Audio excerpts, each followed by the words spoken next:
And we are back. Eline Roebers, congratulations. Thank you. Maximum score 4 out of 4. Couldn't be better. Yeah, I'm really happy.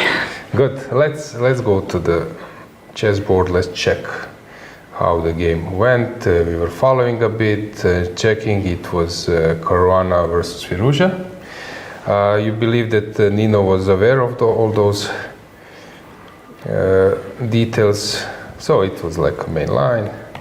Bishop d3. So you were blitzing.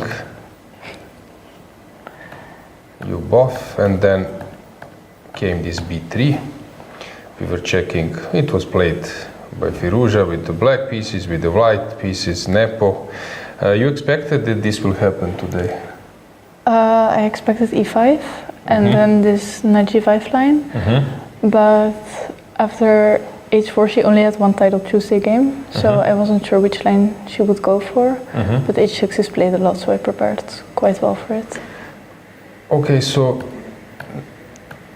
till this moment, yeah, you were following that game and everything. Now there is a possibility of knight f4 and bishop g7. She went for bishop g7. I think Nepo or Caruana played knight f4. I'm trying to recall, or Firouzja played f4. I'm not sure, but okay, everything was played and Caruana played rook b8. Were you aware of that? Yes, and that's not such a good move because of queen c5. And you cannot play this rook before what was planned, basically. Because I think after rook b8, castle was played. Yeah, and but now rook before, I think. So a5, you expected? Yeah, I had seen that it was a possibility, but okay. Yeah, I just looked at it for a little bit and now I only knew some engine lines. And okay, bishop a6. Probably this whole concept is a bit dubious with the bishop a6. Yeah, but I think even here she could play rook f7. But rook f7 is the best move. Yeah, that's what we were checking. Okay, and I thought I would have to make a draw here actually. Repeating. Yeah. Okay, but she went for rook f to d8 relatively fast, if I'm not mistaken. Yes. And okay, here I didn't know anymore. I just knew I had to have like some slight advantage somehow. So how to play position when you're out of the book, and it's not a standard position, not easy. So what were you considering? Now you're on your own, right? Yes, and actually here I thought I didn't have that many options, and I was only thinking, why wouldn't I go knight a4? Because I want to exchange these bishops, knight goes to c5 maybe, and there's not really another good move, it seemed to me. What is the difference between rook f7 and rook d8?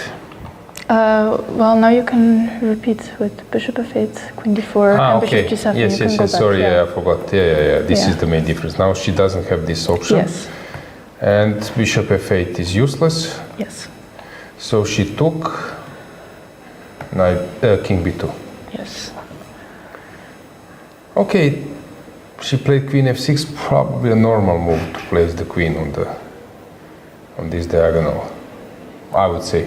King b1, but this h5 looks like a tough decision. So she didn't find any useful move now, probably. Because this h5, it doesn't seem like super necessary at the moment. Yeah, okay, when she played h5, I thought, okay, she must also feel like I have really good position because... Yeah, it's not the sign of some problems for you. So h5, you played rook e1, thinking about something else? Not much. I don't think so, no. Okay, normal move, bringing the piece. Taking is not an option, I believe. Some queen c6, yeah. This should be in white's favor. Yes. So she played bishop b5. Yeah, and... We changed in condemns, but okay, probably she wanted to do something. Knight c3.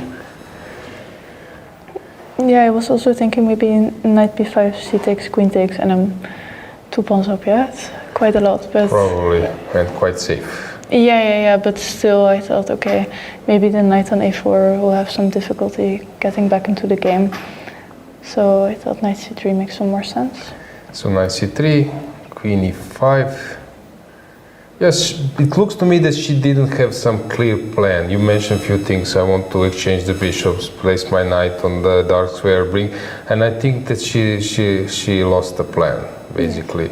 She was making some moves like h5, bishop b5, queen e5, but because she's a very good player, but if position doesn't suit you, and we were checking, you have a really good score against her.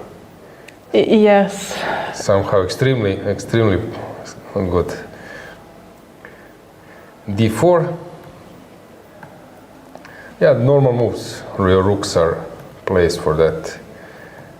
And after this, queen rook d5, rook e3. Yes. Basically, it was all over. Yes.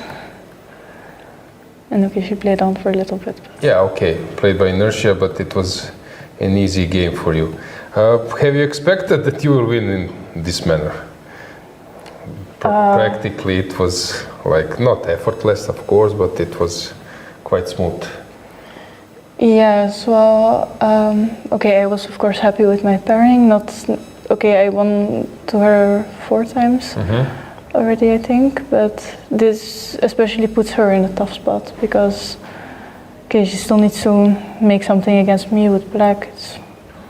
Regarding your previous rounds, so first round you won versus Croatian player, it was smoothly.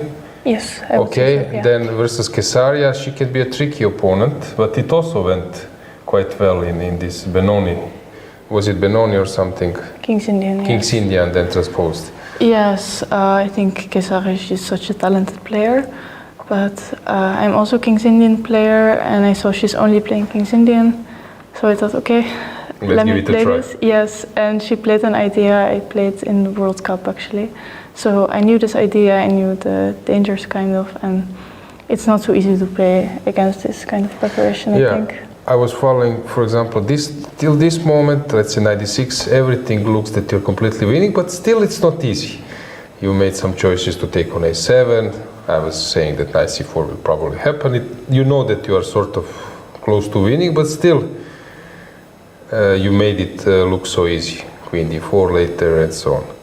And yesterday's game, your opponent was blitzing the moves we were following. Were you aware of Ergaish's game? Yeah, actually, my file was based on this game, but I couldn't recall. And I remember I looked at this file very short before my game, and I just saw at some point this position with bishops on e7 and e8, and I just thought, okay, funny, bishops on e7 and e8, and that's where my thought process stopped. So. Yeah, because it's very tricky. All those moves are sort of forced. Yeah. And but she was blitzing. What do you think? She was aware of the game because Ergaishi won that game. White lost, and there is some engine improvement. I think rook e1 or something like that. Maybe now. Rook e1 and d5 both. I was suggesting d5 in the analysis. I'm not checking the engine. Only engine bar is. Running. So rook e1, but she was not aware of that, or why, or she couldn't remember. What do you think? Because she just quickly got into lost position. She played queen e5. Yes, but I think also before she wasn't aware already, because this knight c3 she also had to think quite a while about it. So I'm sure she must have seen it, but she already used like almost 30 minutes at this point. Okay, Eline, your tournament looks great at the moment. Let's just briefly check what will happen on the top board. Okay, it's some kind of mess. And Daniel Jan will win probably. We have Beidulaeva having a tough game. But regarding your competitors on top, okay, you don't know still will someone catch you. But it looks like a sharp game. Yes, super impressive by Kirtadze. Yeah, she's playing really, really well. Okay, we will follow now time trouble. Thanks for joining and good luck in your next Thank you very much. games. Okay, guys, we will prepare, set up. The Dragana comes back.